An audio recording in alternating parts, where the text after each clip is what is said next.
Assalamualaikum warahmatullahi wabarakatuh. Yang saya hormati Bapak Abdul Khalid selaku dosen pengampu mata kuliah AIK 3, tak lupa juga teman-teman.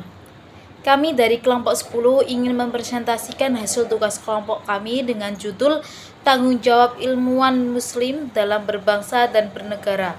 Sebelumnya perkenalkan, saya Salisa Amrina Rusada dengan NIM 2303011011 dan teman saya.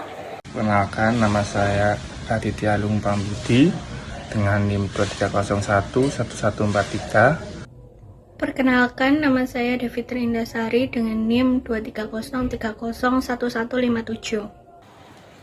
Baik, pada kesempatan kali ini materi pertama akan saya sampaikan.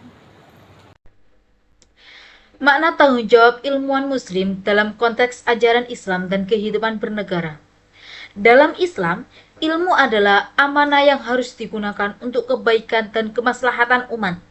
Ilmuwan muslim tidak hanya bertugas mencari dan menyebarkan pengetahuan, tetapi juga menjaga nilai-nilai kebenaran, kejujuran, dan keadilan dalam setiap langkahnya. Dalam kehidupan bernegara, tanggung jawab ini berarti ikut membangun bangsa melalui kontribusi ilmiah yang solutif, menjadi suara moral di tengah kebijakan publik, serta memastikan bahwa ilmu digunakan demi kemajuan dan kesejahteraan bersama, bukan sekedar kepentingan pribadi ataupun kelompok. Selanjutnya yaitu bentuk konkret tanggung jawab ilmuwan muslim dalam berbangsa dan bernegara. Ilmuwan muslim memegang peranan strategis dalam membentuk arah dan masa depan suatu bangsa. Tanggung jawab ini tidak bersifat sempit, melainkan menyentuh berbagai sektor kehidupan. Ilmuwan muslim dituntut untuk yang pertama yaitu menjadi penasehat kebijakan publik yang adil dan rasional. Ilmuwan muslim harus memberikan kontribusi nyata dalam proses penyusunan kebijakan negara. Pendapat dan hasil riset mereka dapat membantu pemerintah mengambil keputusan yang tepat berdasarkan fakta dan data ilmiah yang akurat, serta mempertimbangkan aspek moral dan keadilan sosial. Selanjutnya yang kedua yaitu mengedukasi masyarakat agar kritis dan berpikir logis. Melakukan tulisan, seminar, pengajaran ataupun dakwah ilmiah.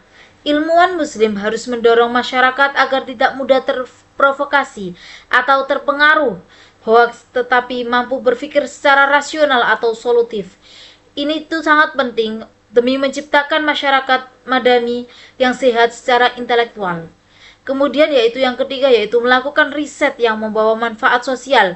Penelitian tidak boleh semata-mata untuk kepentingan akademik ataupun pencapaian pribadi.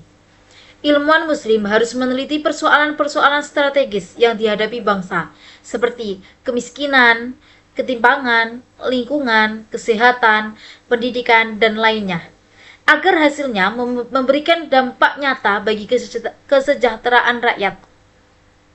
Kemudian yang keempat yaitu menjadi penjaga nilai moral dan keadilan dalam kehidupan akademik dan publik. Ilmuwan muslim harus menjunjung tinggi etika ilmiah, menolak praktik plagiat, manipulasi data, atau penyalahgunaan ilmu demi kepentingan pribadi ataupun politik. Mereka juga harus berani menyuarakan kebenaran dan menegur jika ada penyimpangan, baik dalam dunia pendidikan, pemerintah, maupun masyarakat umum. Peran strategis ilmuwan muslim dalam membangun peradaban dan menjawab tantangan zaman. Dulu ilmuwan muslim sejak zaman klasik seperti Al-Farabi hingga Ibnu Khaldun telah membuktikan bahwa integrasi antara akal, iman, dan moral dalam ilmu pengetahuan dapat membangun peradaban Islam yang unggul dan berkeadaban yang tinggi.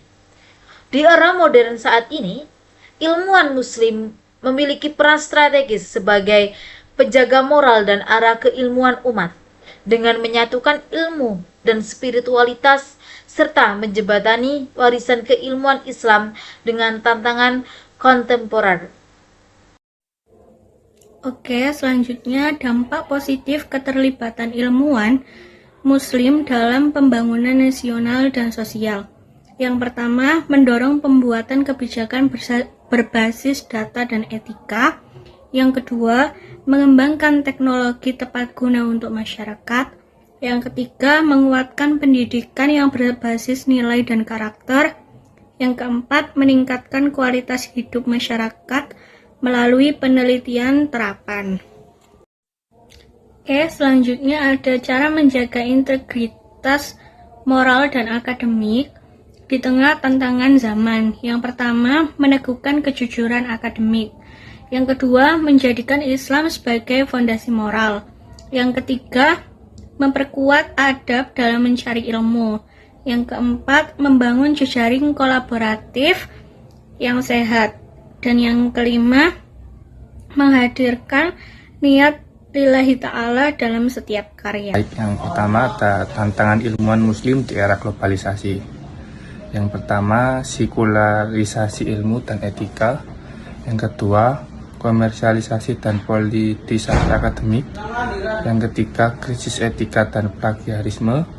Yang keempat, kurangnya sinergi antar ilmuwan muslim. Selanjutnya ada peran kolaboratif antara ilmuwan muslim dan pemerintah dalam penyusunan kebijakan. Ilmuwan muslim dapat berkontribusi melalui berbagai peran berikut. Yang pertama, sebagai konsultan atau penasihat. Yang kedua, sebagai peneliti yang menyediakan data objektif dan akurat. Yang ketiga, sebagai mitra strategis dalam program pembangunan. Yang terakhir, sebagai penyusun kurikulum atau regulasi berbasis nilai dan keilmuan. Selanjutnya ada kontribusi ilmuwan muslim dalam membentuk karakter dan kecerdasan bangsa. Yang pertama ada mendidik generasi muda dengan nilai-nilai integritas, disiplin, dan kejujuran. Yang kedua, menyampaikan ilmu yang membentuk akhlak dan spiritualitas. Dan yang terakhir, menjadi teladan dalam berpikir kritis dan bertindak etis. Presentasi sudah selesai. Kami dari kelompok 10 pamit undur diri. Wassalamualaikum warahmatullahi wabarakatuh.